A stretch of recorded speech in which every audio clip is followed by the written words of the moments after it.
agora e na hora de nossa morte. Amém. Irmão, não sei se esse negócio segura a Bíblia aqui, ó. Tá bom, a gente dá uma olhada.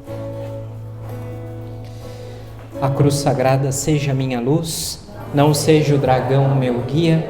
Retira-te, Satanás, nunca me aconselhe coisas vãs. É mal que tu me ofereces, bebe tu mesmo do teu veneno. Amém. Continua com os teus olhos fechados, coloca a mão sobre o teu coração nesse momento. Nós vamos cantar esta canção, pedindo para que o Espírito Santo venha ao nosso encontro nessa noite. Venha nos inflamar, venha abrir os nossos ouvidos para ouvir a sua palavra. A palavra que o Senhor quer nos dar nessa noite, uma palavra de transformação, uma palavra de renovação espiritual. Vamos cantar juntos. Vem Espírito, vem Espírito,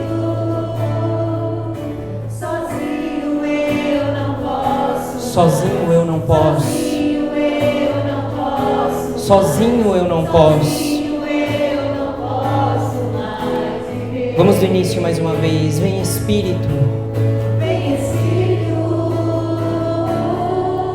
vem Espírito.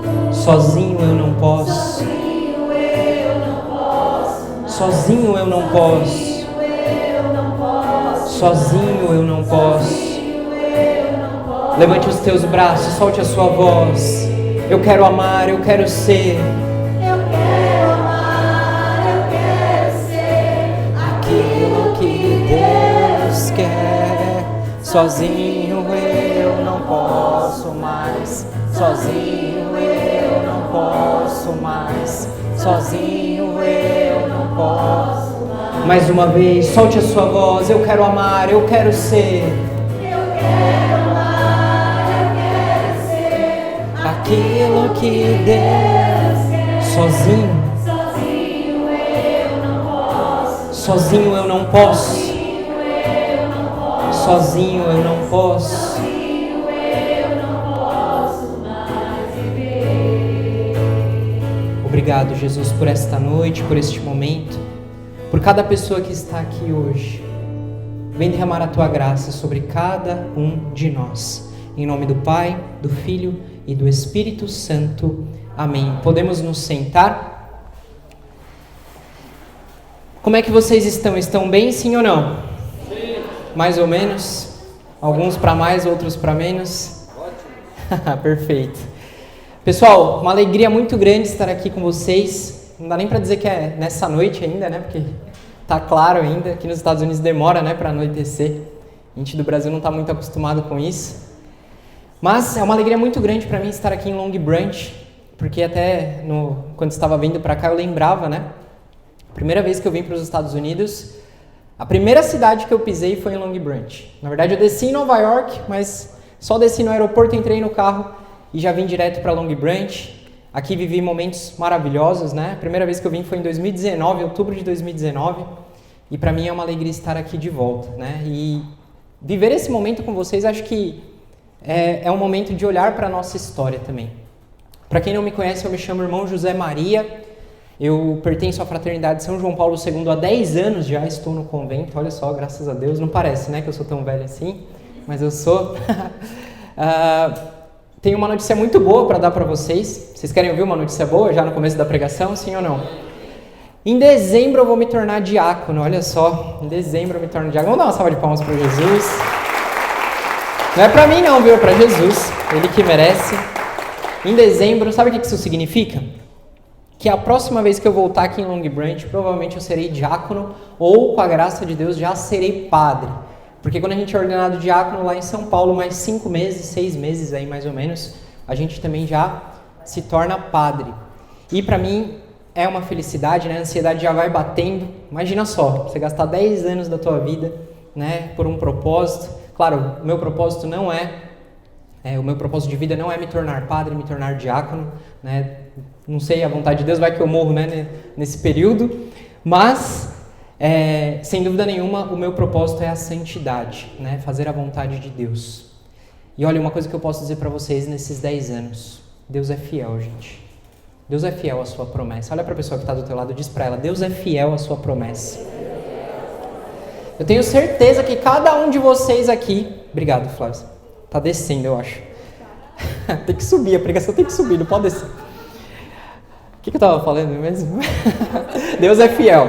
Tenho certeza que Deus tem uma promessa para cada um de vocês. Amém ou misericórdia? Amém. Vocês acreditam nisso, sim ou não? Sim. Deus tem uma promessa para cada um de nós. Mesmo que você não saiba que promessa é essa. Você fala, irmão, estou há anos tentando descobrir qual que é a promessa que Deus tem para mim. Você tem uma promessa. Por mais que você não saiba, Deus vai te revelar, Deus vai te mostrar qual é a sua promessa. Mas, posso dizer, Deus é fiel. Mas, irmão, o senhor nem foi ordenado ainda, o senhor nem se tornou diácono, o senhor nem se tornou padre. Talvez essa seria uma frase para o senhor dizer depois da sua ordenação, né? Ou até mesmo no dia da sua ordenação, lá no momento dos agradecimentos. A gente agradece o pai, a mãe, o bispo, o padre, todo mundo. Isso é uma frase para você dizer no dia da tua ordenação. Não, Deus é fiel. Sabe por quê? Porque se eu estou há 10 anos no convento, não é mérito meu. Não é mérito meu, gente. É mérito de Deus. O apóstolo Paulo nos diz, a tua graça me basta, Senhor. Porque a graça de Deus é o que nos sustenta. Às vezes na tua vida você vai passar por dificuldade, vai passar por problema. E olha, eu te digo, esses 10 anos, eles foram 10 anos de batalha. Foram 10 anos de provação.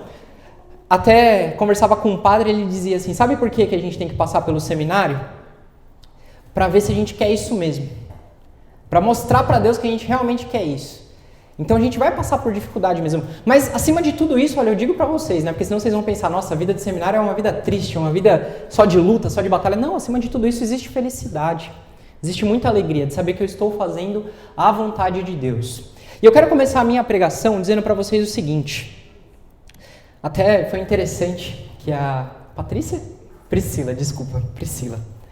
A Priscila falava durante a ministração, né, que nós só encontramos descanso em Deus.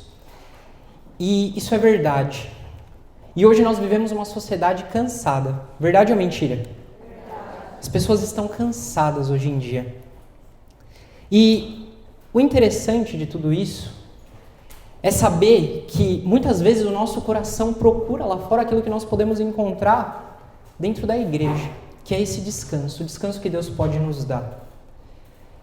E, sem dúvida nenhuma, o cansaço é uma arma que o inimigo usa. É uma arma que o inimigo usa para nos distanciar da vontade de Deus. O inimigo, muitas vezes, ele usa do cansaço para nos afastar da vontade de Deus. Ou seja, ele nos torna pessoas cansadas. Ele enche a nossa vida de coisas. Enche a nossa vida de trabalho, de estudo, de compromisso, de coisa para fazer. Para quê? Para não restar nada para Deus, para não sobrar nada para Deus. E aí, o que acontece?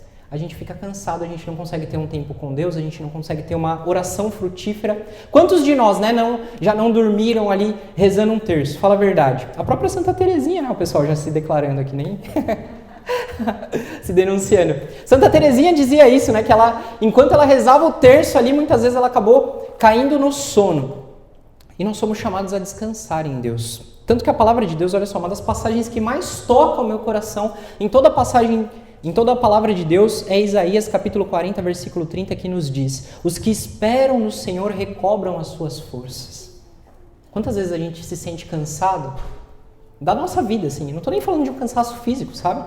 Às vezes um cansaço da rotina, um cansaço de talvez não conquistar aquilo que você queria conquistar, e a gente não encontra uma saída para isso. Olha o que a palavra de Deus vem nos dizer: os que esperam no Senhor recobram as suas forças.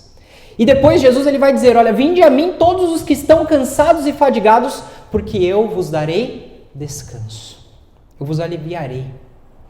Ou seja, em Deus nós encontramos descanso. Você está aqui nessa noite sem dúvida nenhuma, não só para rezar, mas para descansar em Deus. Nesse Deus que é fiel às suas promessas. Como é bom saber que nós temos um Deus fiel. Um Deus que não nos abandona. Gente, muitas vezes a gente nem merece toda essa misericórdia, toda essa fidelidade de Deus. Mas Deus não nos abandona, Ele vem ao nosso encontro. Tanto que lá na paróquia, lá no Brasil, tem uma mulher que admiro muito ela, porque eu percebo que ela descansa em Deus, sabe? E ela diz assim, olha, a graça de Deus ela me basta. E eu sei que a providência de Deus na minha vida é muito grande. E é uma mulher de muita fé, sabe? Acho que vocês devem conhecer alguém assim na vida de vocês, sem dúvida nenhuma. E aí um dia apareceu um homem com raiva dessa mulher, olhou para ela e falou, Eu acho que essa mulher só fala besteira. Eu vou provar para ela que nem tudo é a graça de Deus, que nem tudo é a providência de Deus. Que nem tudo é Deus agindo na nossa vida. Vou provar para ela. E o que esse homem fez? Ele foi no mercado. Fez aquela compra do mês, sabe? Aquela compra do mês que você vai no mercado, você compra um monte de coisa, tudo que você precisa para passar o mês de alimento. Fez aquela compra recheada, levou para casa daquela mulher, tocou a campainha e se escondeu atrás do arbusto. Quando a mulher abriu a porta, que ela viu aquela compra, o que ela fez? Ela olhou para o céu e falou: Deus, obrigado por essa providência. Eu sabia que Deus era fiel. Olha só, Deus colocando a providência na porta da minha casa. Delivery ainda. Aí quando ela agradeceu a Deus, o homem saiu do arbusto e falou: ahá, te peguei. Tá vendo como nem tudo é a providência de Deus? Fui eu que comprei tudo isso daqui. Fui eu que trouxe. Não foi Deus que trouxe. O que a mulher fez? Ela olhou para o homem. Depois ela olhou para o céu e falou assim: Deus, obrigado, porque o Senhor providenciou tudo isso daqui e fez o diabo pagar a conta ainda. Tá vendo? Tudo é providência de Deus. Tudo é providência de Deus. Nós precisamos acreditar nas promessas de Deus. Pergunta para a pessoa que está do teu lado: você acredita na promessa de Deus? Sim ou não? Deus veio aqui para nos dar descanso. Descanso. Não à toa. Hoje em dia, vou colocar assim, tá? A doença da moda é o burnout. Vocês já ouviram falar disso? Sim ou não? Provavelmente até conhecem alguém que foi diagnosticado já com burnout. Justamente por isso. Lá no Brasil tá cheio, viu, gente? Não sei aqui nos Estados Unidos, mas lá no Brasil, meu Deus do céu, virou moda mesmo, né? Tem gente, acho que tem até inveja de quem tem burnout. Você já parou pra pensar nisso? Falar, eu também quero ter burnout, né? Eu vou lá no psiquiatra, virou moda também, né? Ir pro psiquiatra hoje em dia. E é uma crítica que eu faço também. Às vezes a gente quer buscar as respostas para nossa vida no lugar errado. Infelizmente. Gente, olha, eu vou confessar para vocês. Tem coisas que o psiquiatra ou psicólogo, de verdade, eu não sou contra, né, quem faz terapia, eu acho que sim, a gente tem que cuidar da nossa saúde, os profissionais, eles são muito importantes, não estou dizendo que a gente não tem que fazer essas coisas. Mas o risco que nós corremos é buscar as respostas que o nosso coração deseja nos lugares errados. E aí o que acontece? Se você vai num psicólogo, você vai num psiquiatra, aí você começa a encher a cabeça dele dizendo, olha, eu tô triste, eu não consigo fazer as coisas, eu não tô me sentindo bem, eu não tenho vontade. O que ele vai falar pra você? Olha, você tá com depressão, você tá com burnout. E aí uma coisa que acontece, eu não sei se vocês sabem, né, no meio ali da saúde, né, esses profissionais da saúde, não estou falando que são todos, porque existem seres humanos bons e ruins em todas as áreas da nossa vida. Vocês concordam comigo, sim ou não? Todas as áreas. Existem policiais corruptos, existem policiais que são, né, virtuosos, assim como os profissionais da saúde. E eu não sei se você sabe, mas existe uma máfia por trás da saúde também. Então é muito difícil você ir num psiquiatra, às vezes ir num psicólogo, e ele não te receitar um remédio. Porque eu não sei se você sabe, mas muitos médicos e muitos psiquiatras, eles recebem comissão por receitar remédios. Olha só que perigo. Às vezes a pessoa ela nem tem uma depressão, ela nem tem um burnout, mas ela sai do consultório convencida de que ela tem uma doença espiritual, de que ela tem uma doença psicológica, na verdade. Por quê? Porque foi um profissional que estudou que falou. A pessoa se convence, pronto. O psicólogo falou, o psiquiatra falou, pronto, está decretado. Mas e o que Deus fala para você? Não importa da mesma maneira? Percebe como muitas vezes a gente dá mais valor para o que o mundo fala do que para aquilo que Deus fala. E olha, você pode estar passando por tudo isso, mas Deus está dizendo para você, os que esperam no Senhor recobram as suas forças. De verdade, eu não conheço a vida de vocês, não tenho essa intimidade com vocês, não sei aquilo que vocês estão passando, mas eu conheço um Deus que pode transformar todas as situações, que pode transformar a nossa vida, e mais do que isso. E como eu sei disso? Porque Ele transformou a minha vida. Se hoje eu entrego a minha vida, e olha, eu digo, você pode perguntar, mas irmão, com 10 anos de convento, você não pensa em sair, não? Você não pensa em curtir a vida, não pensa em viver? Não. A cada dia que passa eu penso em entregar cada vez mais a minha vida. Cada vez mais. Por quê? Porque foi aqui que eu encontrei a minha felicidade. Foi aqui que eu encontrei o meu propósito e o meu sentido de vida. Amém? Vocês também têm o desejo de encontrar esse Deus maravilhoso, sim ou não? Sim. Dá uma salva de palmas então para Jesus. Ótimo, perfeito. Vocês trouxeram a Bíblia, sim ou não? Quem que trouxe a Bíblia aí? Tem gente que trouxe no celular, tem gente que trouxe o livro. Abre comigo lá no Evangelho de São Lucas, no capítulo 8. Deixa eu ver o versículo aqui. De 43 a 56. Evangelho de São Lucas, capítulo 8, versículo de 43 a 56. Só para me situar aqui, o tema da minha pregação, pediram para eu falar sobre família, tá, gente? Porque esse é um grupo de famílias, né? Tô errado? Tô certo? É isso? Então, pediram para eu falar sobre família. Então, o tema da minha pregação, e me deram um tema livre, olha, só quero que você fale sobre família. O tema da minha pregação é o seguinte: Deus quer ressuscitar as nossas famílias. Repete comigo: Deus quer ressuscitar as nossas famílias. Evangelho de São Lucas, capítulo 8, do versículo 43 até o 56.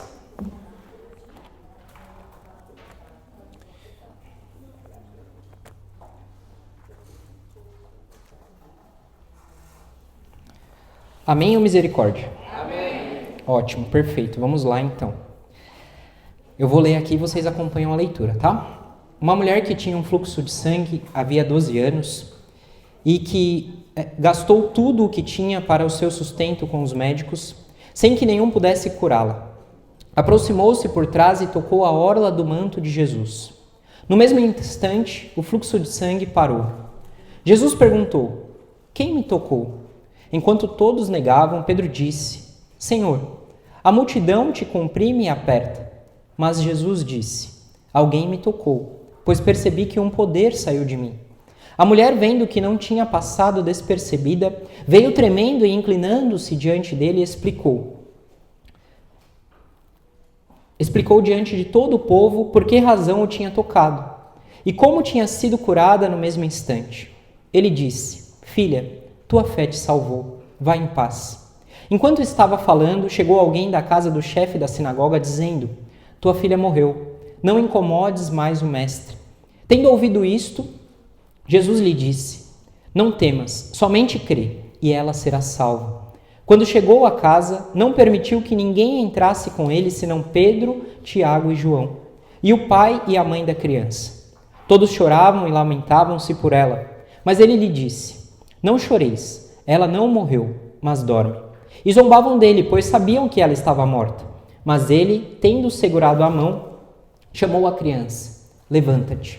Então o espírito dela voltou, e no mesmo instante pôs-se de pé. Ele recomendou que fosse dado de comer a ela.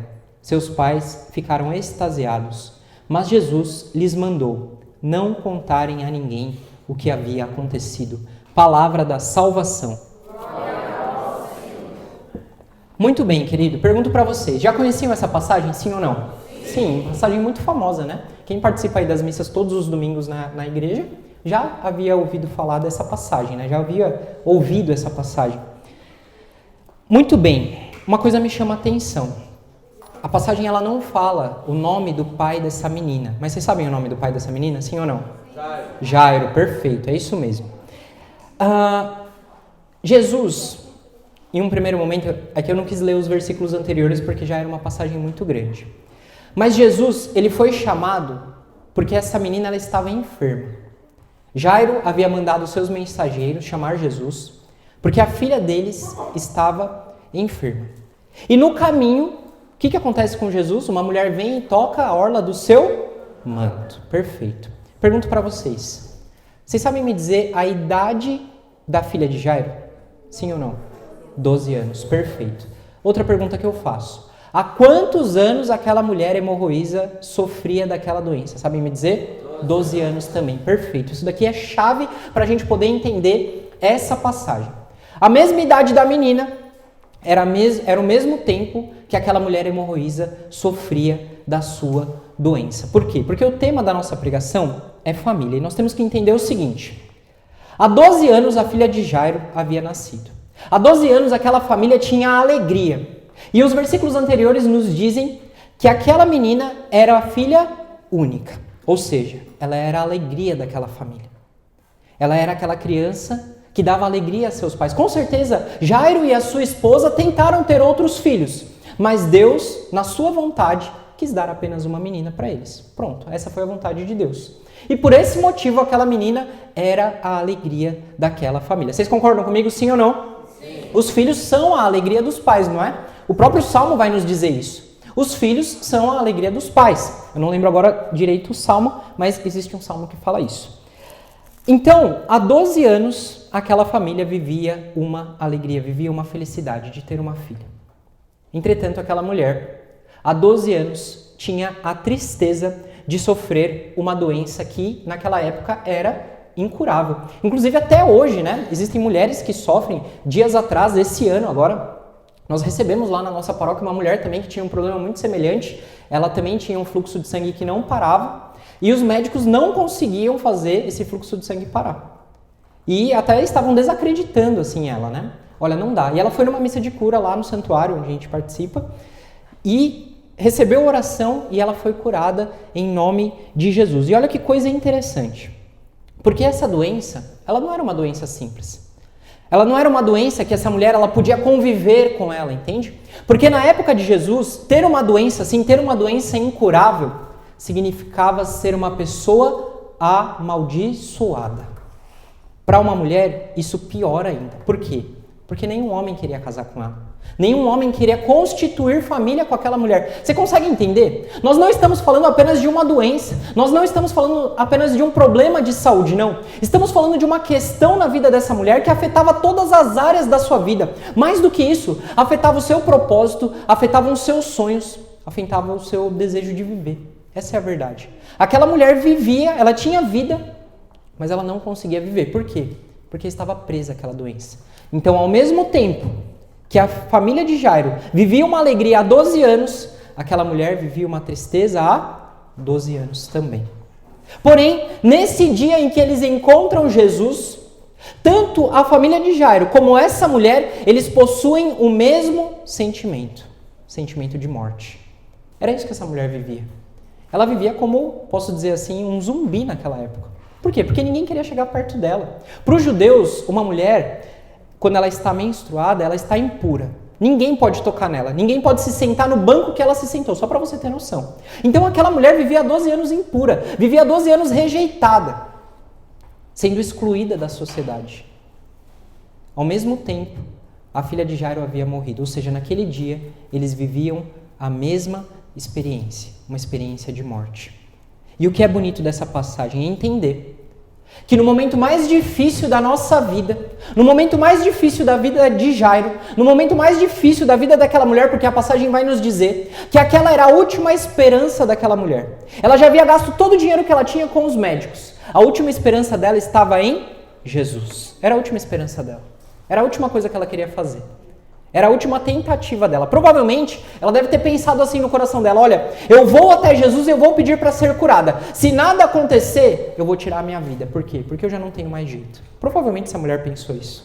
Quando nós nos encontramos numa situação difícil na nossa vida, é isso que nós pensamos. Nós pensamos em soluções rápidas, soluções simples para problemas complexos, problemas difíceis. E da mesma maneira, Jairo estava perdido. Eu fico pensando, eu não sei aqui, tem pais e mães aqui? Levanta a mão quem é pai e quem é mãe, por favor. Eu não sei se alguém aqui já perdeu algum filho. Não sei se já teve essa experiência, mas eu já conheci pais e mães que perderam os seus filhos. E eu sei que quando um pai e quando uma mãe perde o seu filho, ele vive um vazio muito grande na sua vida. Sabe por quê? Porque nós não fomos feitos, vocês, pais e mães, não foram feitos para perder filhos. Nós somos preparados sim para um dia perdermos os nossos pais. Por quê? Porque isso é um ciclo natural, isso é um ciclo da vida. Um dia nós sabemos, nossos pais vão morrer. Nós estamos preparados para isso. Claro, ninguém está preparado para isso, né? A gente também fica muito triste, mas isso é um ciclo natural. Mas os pais e as mães não estão preparados para perder os seus filhos. Eu sei que quando isso acontece, fica um vazio muito grande no coração. É como se algo tivesse sido tirado de você. Estou mentindo ou não? Sim ou não? Algo foi tirado do pai e da mãe. Era assim que Jairo estava. Tanto que um dos seus empregados diz para ele: olha, nem incomode o mestre, porque já não tem mais o que fazer. Entretanto, irmãos, a palavra de Deus em Romanos 5, capítulo 5, versículo 5, vai nos dizer: a esperança não decepciona. E aquela mulher e aquele homem colocaram a sua esperança em Jesus. E Jesus não decepcionou. E eu quero que você entenda uma coisa. Jesus não apenas curou aquela mulher daquela doença, Jesus não apenas ressuscitou a filha de Jairo, não, ele fez muito mais do que isso. Quando Jesus cura aquela mulher, ele restaura os sonhos dela.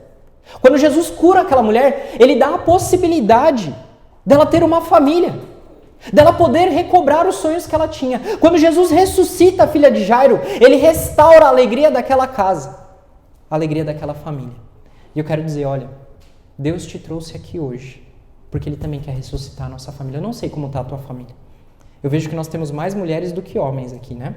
Provavelmente os maridos de vocês devem ter ficado em casa, não quiseram vir para o grupo. Talvez os maridos de vocês nem querem rezar. Talvez os maridos de vocês nem querem ouvir falar de Deus.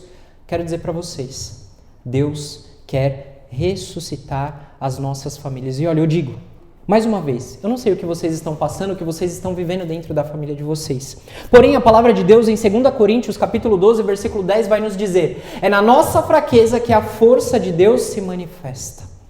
É na nossa fraqueza que a força de Deus se manifesta. Por isso, meu amado, creia.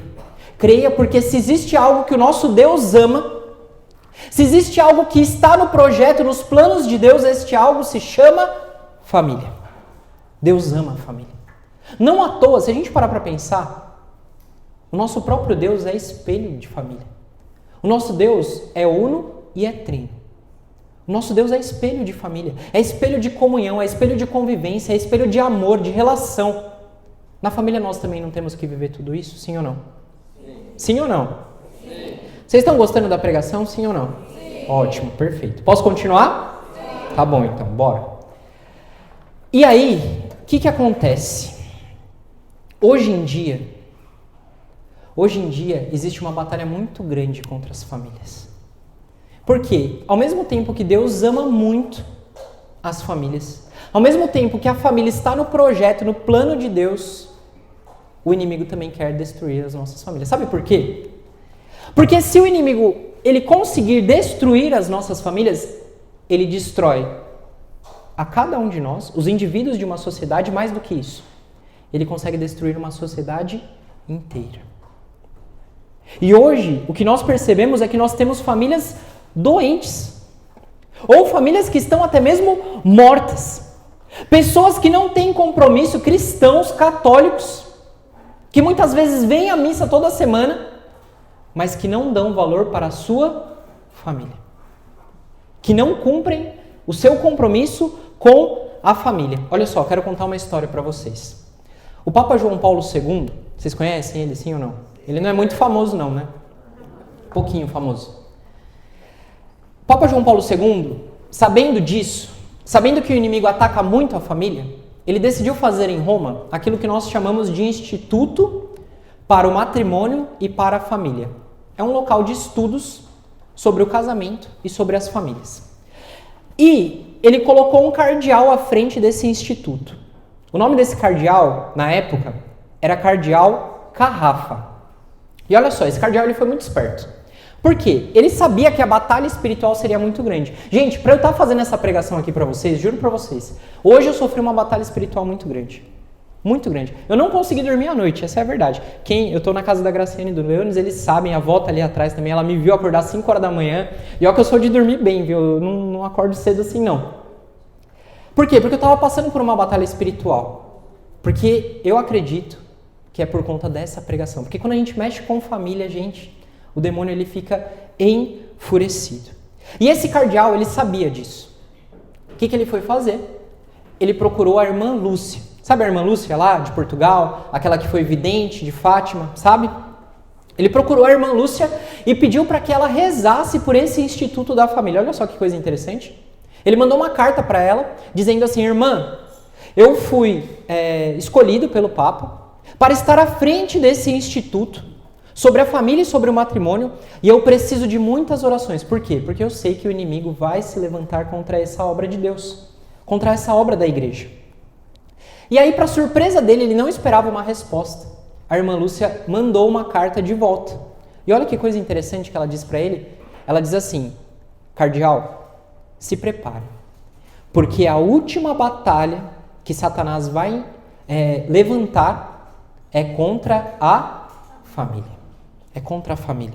E ela diz mais ainda, ela diz assim: não tenha medo, porque quem trabalha pela santidade da família e do matrimônio sempre será odiado por Satanás. Sempre será odiado por Satanás. Se você ama a família, se você luta pela sua família, você vai ser odiado por Satanás. Aí muitos de vocês podem olhar e falar: ai, mas eu não quero ser odiado por Satanás. Mas gente, isso é um sinal bom. Por quê? Porque se você é odiado por Satanás, é porque você é amado por Deus, porque você está fazendo a vontade de Deus. Se o demônio ele odeia a vontade de Deus e ele te odeia, é porque você está no caminho certo. Amém ou misericórdia? Amém. Então a irmã Lúcia levou isso para esse cardeal. Olha, a última batalha será contra as famílias. E gente, vamos ser sinceros. Olhando para o mundo de hoje, será que essa batalha já começou, sim ou não? Sim ou não? Sim. Essa batalha já começou. As nossas famílias, elas têm sofrido cada vez mais ataques.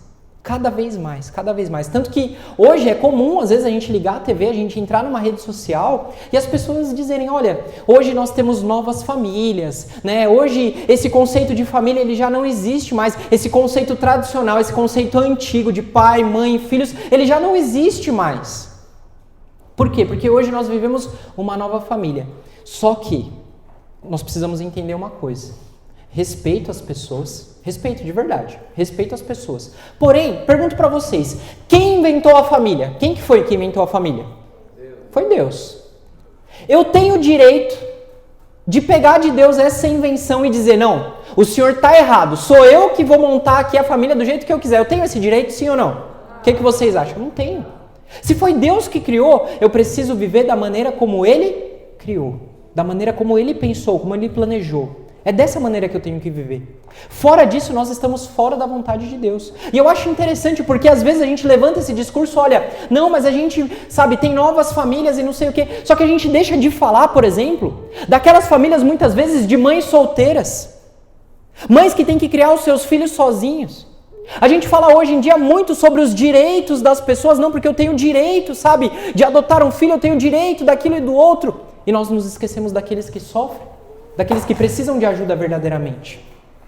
E olha só para mostrar para vocês como o demônio ele quer destruir as famílias. No ano passado, no Brasil, sabe quantos divórcios foram registrados no ano passado? 420 mil divórcios.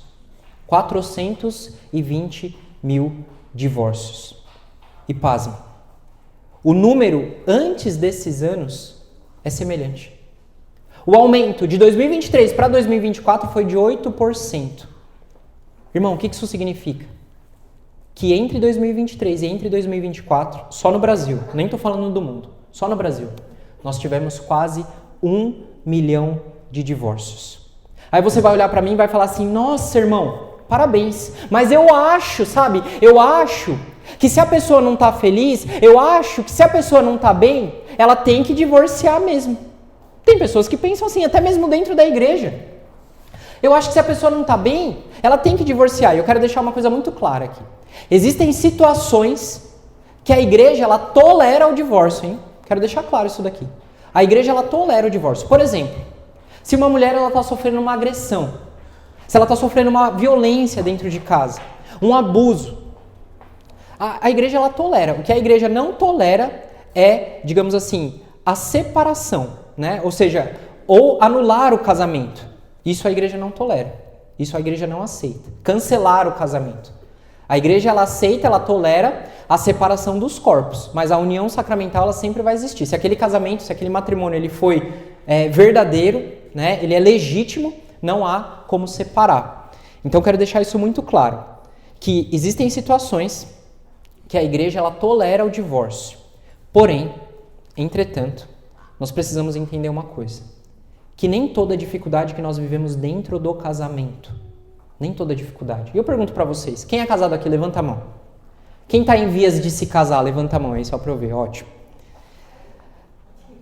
É fácil viver o matrimônio, sim ou não? Não é fácil. Vocês têm frustrações? Têm dificuldades? Passa perrengue? Passa nervoso? Normal, passa. Ó, tem gente que parece que tá aumentando, né?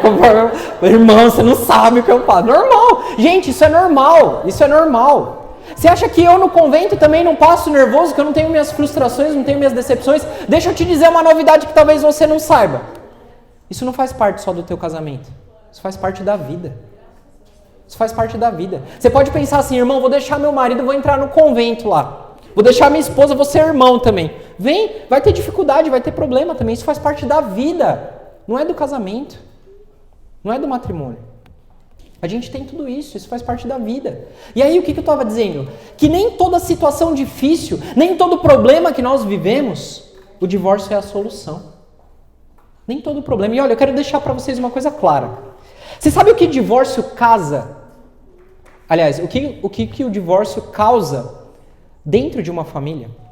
Só para vocês entenderem, olha só. Dentro dessa mesma pesquisa que eu falei para vocês, nos traz outros dois dados, né? Primeiro, a maioria dos casamentos, desses divórcios que eu falei para vocês, aconteceu em menos de 10 anos de matrimônio. Depois, a maioria desses divórcios, ou seja, desse 1 milhão de divórcios em 2 anos que eu falei para vocês, haviam crianças menores de idade dentro dessa família. Eu quero que você entenda os efeitos do divórcio. Eu não sei se você sabe, mas uma família desestruturada, uma família que não tem o seu pai, que não tem a sua mãe dentro de casa, não tem um dos dois, por conta do divórcio, sabe o que causa nas crianças? Causa dificuldade de aprendizado, causam problemas psicológicos, como depressão, ansiedade. As crianças que crescem em famílias desestruturadas são mais propensas a viver isso. Depressão, ansiedade, elas são mais propensas a cair nas drogas, elas são mais propensas a entrar na vida de crimes e pior, o índice de suicídio. Uma das grandes taxas das pessoas que se suicidam são de pessoas que vêm de famílias desestruturadas. Gente, será que o assunto que nós estamos tratando aqui é sério ou não? Seríssimo. Seríssimo. Por que eu quero que você entenda isso? E eu trago da minha vida. Porque eu vim de uma família estruturada. Eu fui criado com meu pai, com a minha mãe e com a minha irmã. E muitas vezes eu vi o meu pai e a minha mãe brigarem. Muitas vezes eu vi o meu pai e a minha mãe se desentenderem, discutirem, brigarem feio na nossa frente. Muitas vezes eu vi a minha mãe sentando comigo e com a minha irmã e dizendo assim, olha, eu vou me divorciar do seu pai. E no final das contas, sabe por que eles não se divorciavam? Por conta de mim e da minha irmã. Porque eles olhavam para nós e falavam, nós temos um compromisso com essa família. Os meus pais não se divorciaram em 20 anos que eu estive em casa. Não se divorciaram porque eles olhavam para os seus filhos e sabiam que eu e a minha irmã, nós precisávamos do pai e da mãe dentro de casa. Tanto que olha só que coisa interessante. Eu e a minha irmã, eu tenho uma irmã 2 anos mais nova do que eu. Eu e a minha irmã, nós saímos no mesmo dia de casa. Olha que coisa interessante. Eu saí para ir para o convento e ela saiu para ir para a casa do namorado. E aí o que aconteceu? Naquela semana, nós saímos numa sexta-feira, dia 20 de fevereiro de 2015. Nossa, irmão, o senhor lembra assim? Porque eu entrei no dia 21 de fevereiro de 2015 na fraternidade, só por isso que eu lembro. E aí no dia 20 de fevereiro de 2015, eu e a minha irmã nós sentamos para conversar. E um medo que a gente tinha era, no momento em que nós saíssemos de casa, os nossos pais já não teriam mais aquele motivo de ficar juntos. Concordam comigo, sim ou não? Já não teriam. Então, eu e a minha irmã, nós tínhamos esse medo. O medo de, a partir do momento que nós saíssemos de casa, aí eles tomassem a decisão. Pronto, ó. Agora já criamos o filho já está no convento, a outra já está para casar. Pronto, vamos se separar agora. Agora a gente não precisa mais estar junto, acabou. Fim. Pergunto para vocês acham que eles se separaram, sim ou não? Nossa, vocês conhecem a minha família, gente? Eles mandaram mensagem para vocês? Não, eles não se separaram. Sabe por quê? Porque eles entenderam uma lição muito importante dentro do matrimônio. Um dependia do outro. Eles se uniram mais. Agora eu volto de férias, nossa, é um grude. É um grude. Eu tenho até que separar meu pai e minha mãe, às vezes, de vez em quando, assim. Fala, não, dá um tempo também, né? Fica um pouco comigo, também só tem 15 dias de férias. Conversa um pouco comigo. Nossa, é um grude. Teve um ano que eu saí de férias, eu mandei mensagem pra minha mãe e falei assim, mãe, tô saindo de férias. Posso ficar na sua casa? Posso ir pra casa? Ela falou, claro, filho, pode vir, mas eu e seu pai a gente tá viajando. A gente vai viajar. Mas pode ficar lá, fica à vontade, a casa é sua. Fica lá, mas eu e teu pai a gente vai viajar porque a gente vai comemorar nosso aniversário de casamento. Falei, amém, louvado seja Deus, né? Vai, então, amém. Queridos, a família é muito importante para o desenvolvimento dos filhos. Os pais, eles têm o compromisso de educar os filhos.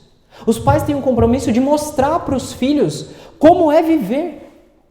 Ensinar para os filhos como é viver, isso é importantíssimo. Mais do que isso, a igreja nos diz que a primeira pregação do evangelho nós recebemos dentro do nosso lar.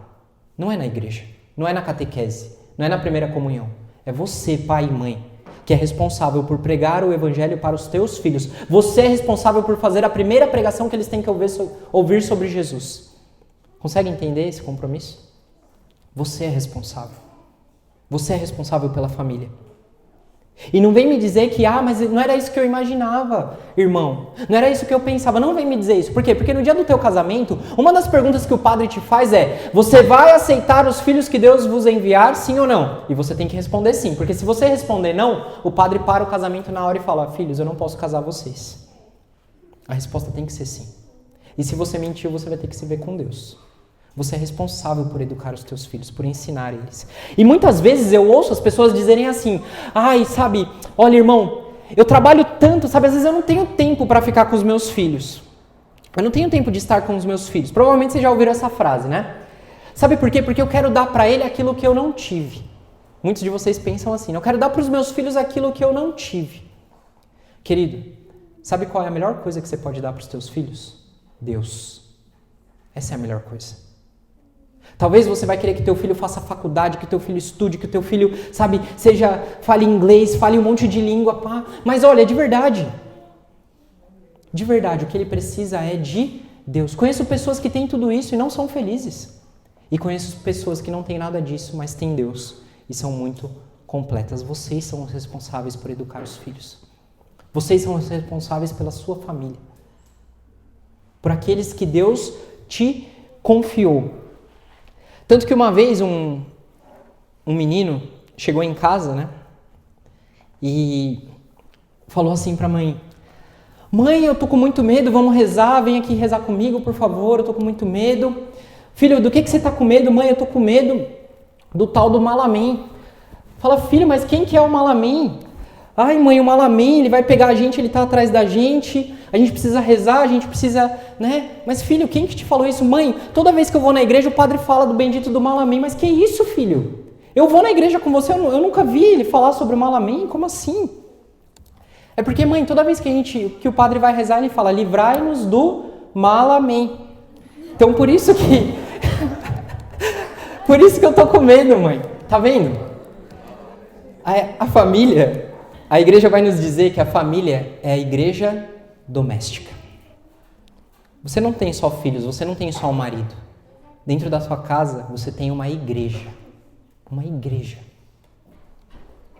O teu marido faz parte da igreja, os teus filhos fazem parte da igreja, a tua esposa faz parte da igreja. Uma igreja que é confiada a você. O padre, ele não tem que cuidar da igreja, sim ou não? Se você chegar aqui, essa paróquia é a Star of the Sea, é isso ou não? É? Se você chegar aqui na Star of the Sea e os bancos estiverem sujos, tiver lixo no chão da igreja, o que você vai pensar? O altar estiver sujo, as flores murchas, imagina, pensa comigo, as luzes piscando, uma apagada, outra piscando, o que você vai pensar? Nossa, o padre daqui não tem zelo, não cuida. Pois é, você é responsável, da mesma maneira como o padre é responsável pela manutenção da igreja. Da mesma maneira como o padre é responsável por celebrar uma boa missa, por dar os sacramentos aos fiéis, você é responsável por essa igreja doméstica. Essa igreja que está dentro da sua casa. E aí a palavra de Deus ela vai nos dizer em Atos dos Apóstolos, capítulo 16, versículo 31. Em uma situação onde os apóstolos eles foram libertos da prisão. E havia um guarda ali que ele sabia que ele não podia impedir a fuga dos apóstolos. E ele estava com muito medo.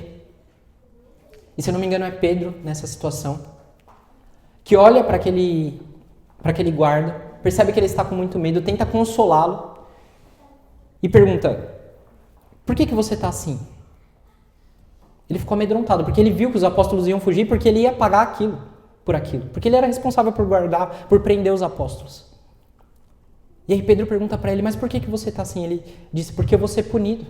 Porque eu não tenho aonde colocar minha família. E aí Pedro diz para ele, olha, crê no Senhor Jesus e será salvo tu e tua família.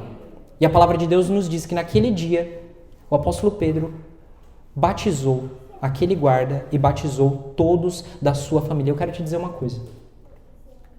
Aquele guarda, ele deu um sim para Deus. O sim de toda a sua família. E provavelmente, ele recebeu uma punição por isso. Sabe que punição foi essa? Muito provavelmente no Império Romano, aquele guarda ele foi crucificado. Mas eu posso dizer para vocês, ele foi crucificado feliz. Porque ele sabia que a família dele estava salva. Ele sabia que ele estava morrendo. Porque ele deu um sim para Deus. Mas ele tinha certeza de que a família dele iria entrar no reino dos céus. Vamos dar uma salva de palmas para Jesus?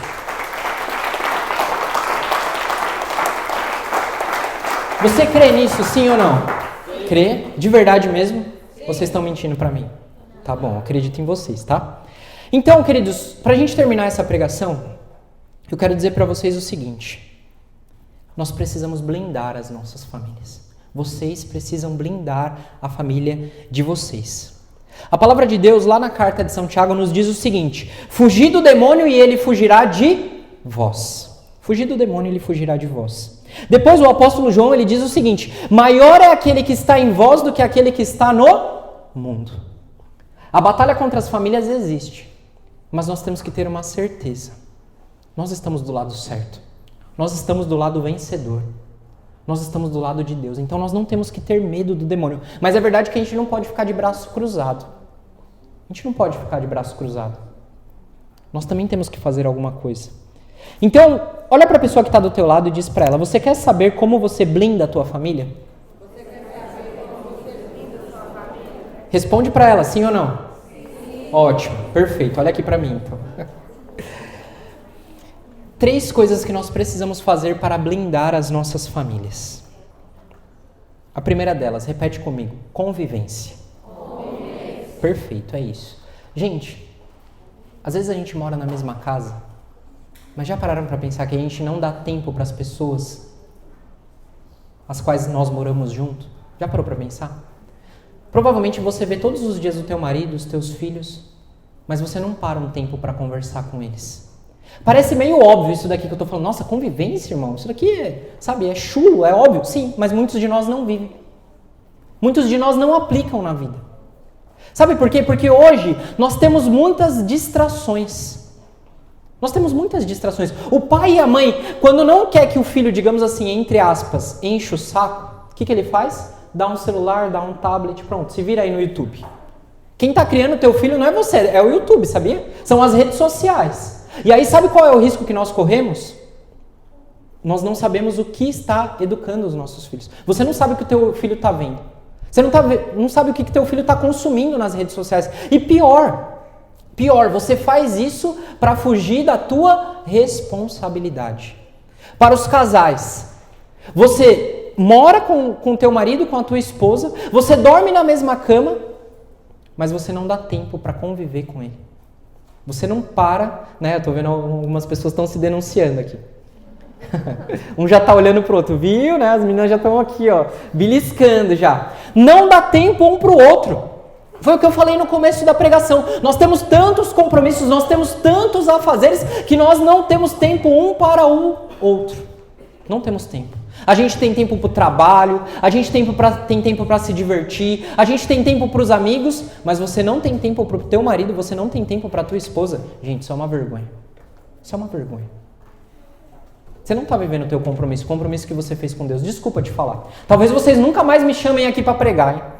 Talvez vocês vão olhar e falar: não, traz aquele pregador que ele só sabe bater.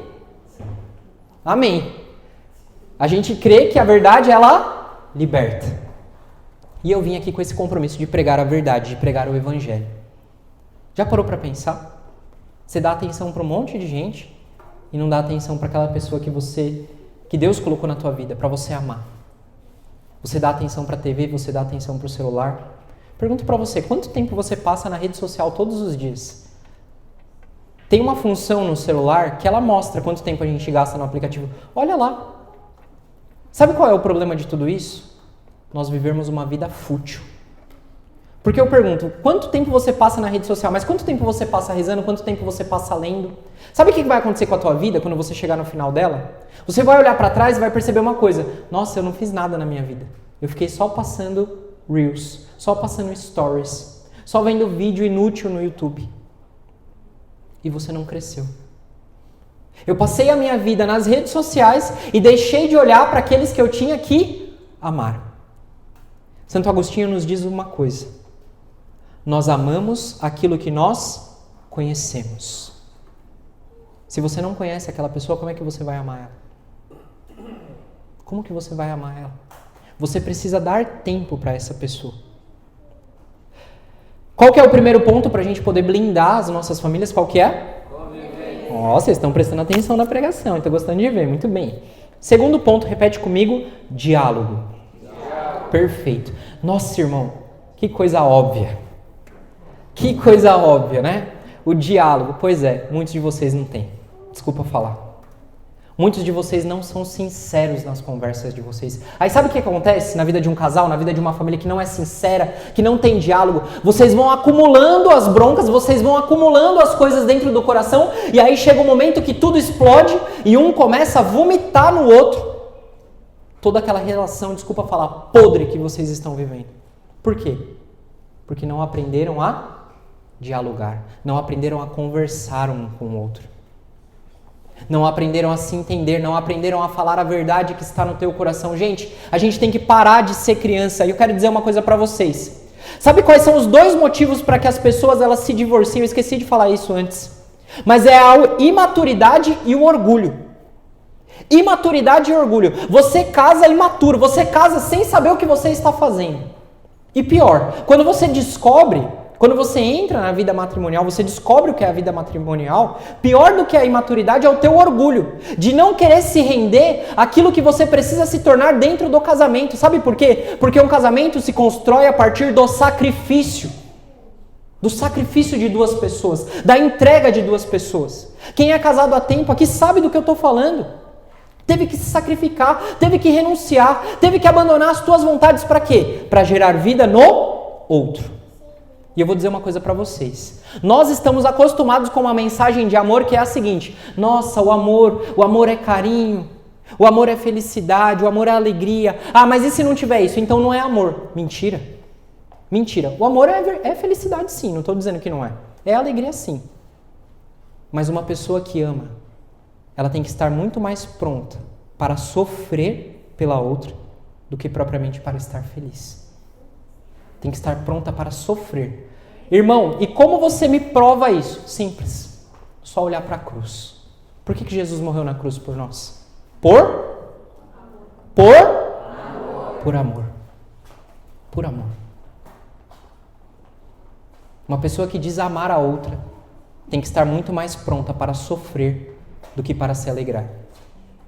E eu comento aqui o Catecismo da Igreja Católica que nos ensina uma coisa. Sabe por que você casou na igreja? Sabe por quê? A igreja ela nos diz o porquê que nós casamos na igreja. Eu não, né? Vocês. Por que nós casamos? Você não casou para ser feliz. Alguns de vocês vão dizer assim, irmão, eu casei para ser feliz. Não, senhor. A igreja não nos ensina isso. Você não casou para ser feliz. Você casou para fazer o outro feliz. Mas, irmão, e a minha felicidade fica onde? A tua felicidade é consequência do outro viver bem a sua vocação. Se o teu marido, se a tua esposa viver bem a sua vocação, aí sim você vai ser feliz. Mas Deus não te prometeu isso. Quando você casou, o que Deus te prometeu foi que você deveria se esforçar, renunciar a si mesmo para fazer o outro feliz. Irmão, eu não concordo com isso. O problema é seu. De verdade, o problema é seu. Você vai continuar batendo a cabeça, você vai continuar lutando com a vida e não vai entender o que Deus está querendo te ensinar. Essa é a verdade. Você não casou para ser feliz. E eu não estou dizendo que você não merece ser feliz. De verdade. Eu acredito sim que você merece ser feliz. Mas a tua felicidade depende da boa vivência de uma vocação. Daquele com quem você casou. E a felicidade daquela pessoa que você casou depende de você. Depende de você. Por isso nós precisamos de diálogo. Por isso nós precisamos conversar. Olha, Aconteceu algo que te magoou? Chega e fala. Aconteceu algo de muito feliz, de muita alegria? Compartilha. Diálogo, conversa. Sabe, eu fico pasmo com casais que não tiram um momento do dia, não estou falando nem da semana, do dia, para estar e conversar uns com os outros. Sabe o que você está fazendo? Você está arrastando a tua vida. E vai chegar uma hora que você não vai suportar. É como uma bola de neve, sabe? Ela começa pequena, mas chega uma hora que ela se torna grande e aí o que acontece? Você não aguenta. Você não tem força para suportar. E aí, de fato, a única saída vai ser o quê? Divórcio. A única saída vai ser o quê? A infelicidade. Ir contra a vontade de Deus. Por conta da tua imaturidade e do teu orgulho. Da tua imaturidade e do teu orgulho. Pessoas mimadas. Hoje a nossa sociedade é cheia disso. Pessoas mimadas. Eu quero a minha vontade, eu quero o meu querer, no meu tempo, na minha hora. Dentro da família não é assim. Basta olhar aqueles casais que têm filhos. Gente, uma mãe e um pai, o que eles têm que renunciar da vida deles para criar os filhos? Eu fico impressionado, tem que renunciar tudo. Tem que deixar toda a sua vida, todos os teus planos, para cuidar dos filhos, para criar os filhos, tudo. Financeiro, tempo, tudo. Se você não estiver pronto para isso, então você não está pronto para entrar no céu. Porque Jesus nos diz, o reino dos céus é dos violentos. É dos violentos. Não é para qualquer um isso daqui. Não à toa, quando eu olho para a minha vida, eu percebo o seguinte. Os primeiros anos de convento, os primeiros anos de seminário, eles não são para nos fazer um padre. Irmão, para que você entrou no seminário? Não foi só para me tornar padre um dia, não. O seminário também me fez homem. O seminário também me deu maturidade. O seminário me formou para a vida. Me preparou para a vida. Sabe uma coisa que as pessoas falam pouco hoje? É algo que nós chamamos de resiliência. Sabe o que é resiliência? Talvez você não conheça essa palavra. Resiliência é a capacidade de sofrer. É a capacidade de suportar sofrimento. Na vida nós precisamos disso. Você precisa lidar. E não adianta fugir disso. Não adianta pensar assim, mas irmão, eu quero ser uma pessoa que não vai sofrer. Esquece. Da pessoa mais pobre até a mais rica do mundo. Quem que é o homem mais rico do mundo hoje? Elon Musk, Jeff Bezos, dono da Amazon. Você acha que eles não têm problema na vida deles, sim ou não? Tem, mais do que a gente. Não adianta você pensar. Os caras estão preocupados em continuar ricos. Os caras devem ficar noite sem dormir pensando assim, nossa, amanhã talvez eu não seja o homem mais rico do mundo. É ilusão imaginar uma vida sem sofrimento, sem dificuldade. É ilusão, sabe por quê? Porque Deus permite isso na nossa vida. Irmão, você está falando que Deus permite o sofrimento na minha vida? Sim, Deus permite o sofrimento na tua vida. Deus permite, sabe por quê? Porque Ele quer te ver crescer. E a palavra de Deus nos diz em Eclesiastes que o ferro é provado no fogo. Ó, vocês conhecem a palavra, tá bem? Agora a gente tem que viver. Agora é hora de viver. Deus permite o sofrimento para a gente poder crescer. Para a gente poder crescer. Amém ou misericórdia? Amém. Pergunto para vocês, nós temos que blindar as nossas famílias. Qual que é o primeiro ponto para a gente poder blindar? Muito bem. E o segundo? Diálogo. Jesus, vocês são muito bons mesmo. Eu quero voltar aqui um dia, viu? Com a graça de Deus. Último ponto é a oração. Gente, família que não reza unida não permanece unida. Família que não reza junto. Marido e esposa que não deitam na cama, que não rezam, esquece. Esquece. Gente, sem Deus nós não somos nada. Sem Deus não somos nada. Existe um bispo, ele foi bispo de Nova York, um homem chamado Fulton Sheen. Já ouviram falar dele, sim ou não? Ele escreve um livro, só o título, só vou usar o título desse livro. Ele escreve um livro chamado 3 para Casar. Olha só que coisa interessante. Por quê? Porque ele diz que um casamento católico cristão, ele não é um casamento de duas pessoas apenas, do homem e da mulher. Ele diz que não é apenas isso. Ele diz que um casamento católico cristão é entre um homem, uma mulher e nosso Senhor Jesus Cristo. 3 para casar. Filho, se você não tem uma vida de oração, e uma sugestão que eu dou para vocês, porque talvez você vai olhar e vai falar assim, irmão, mas eu não consigo, sabe, rezar o terço com meu marido, eu não consigo rezar um terço com a minha esposa. Tudo bem, não precisa rezar um terço inteiro. Você tem que ter a tua vida de oração individual. Mas tenta ir aos poucos, sabe? Deitou na cama, desculpa o que eu vou falar aqui, vai fazer amor, Reza antes. Dá a mão lá pro teu marido, pra tua esposa. Reza uma Ave Maria. Tinha gente antigamente que virava as imagens, né? Vocês já ouviram falar dessas histórias? Gente, virar a imagem não vai adiantar nada, viu? Até porque... Ai, meu pai. Tô me complicando. Léo, depois você corta aí. Tinha gente que virava a imagem pra Nossa Senhora não ver. Gente, quem inventou isso foi Deus. Isso foi um presente que Deus te deu. Deus quer isso santifica vocês. Outro instrumento, sabe? Um instrumento de prazer, não. E você sabe o que é a relação sexual dentro da vida matrimonial?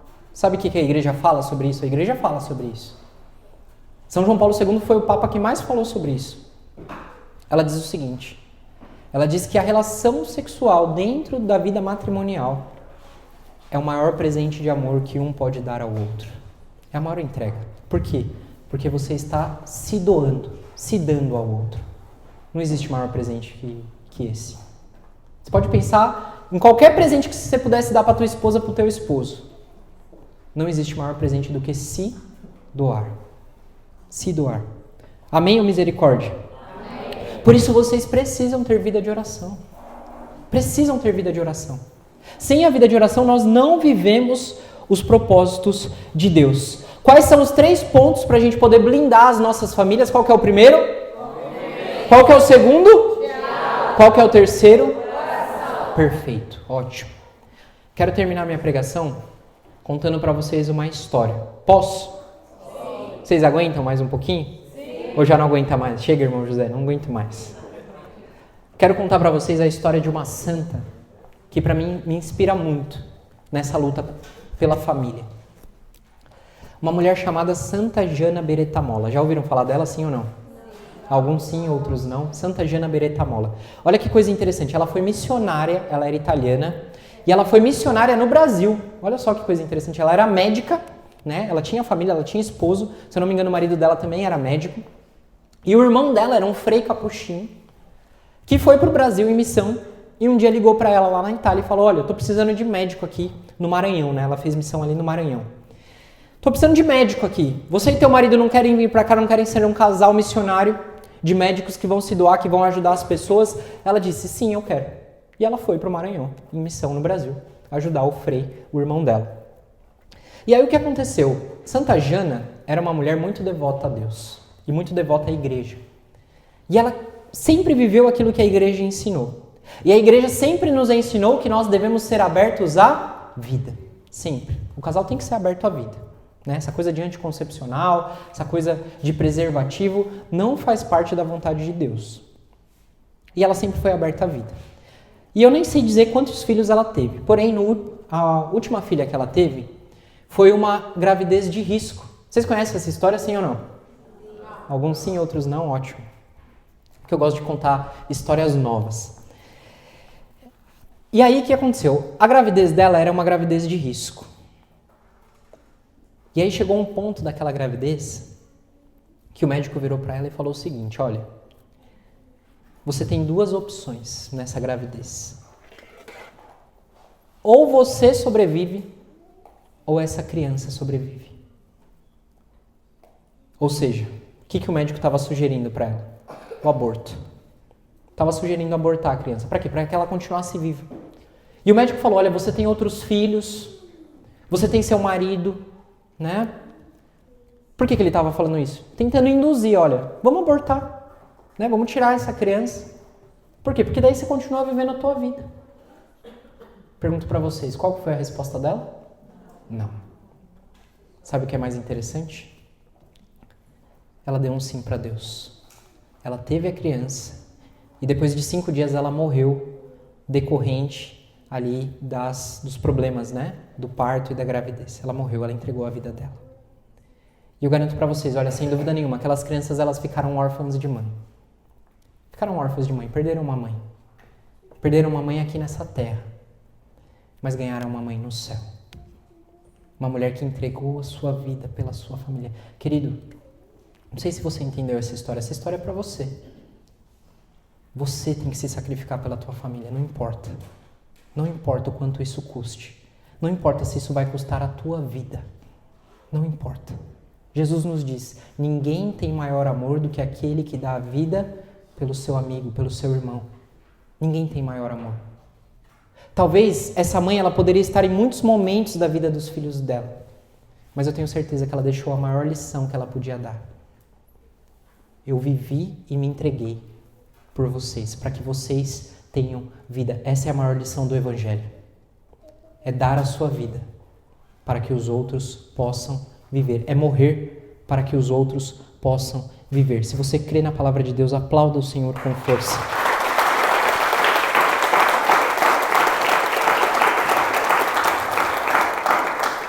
Podemos cantar Terra Seca? Pode ser, gente? Vocês conhecem essa música? Acho que não, né? É nova. Vou mostrar para vocês, então. Vamos ficar de pé para rezar, para terminar?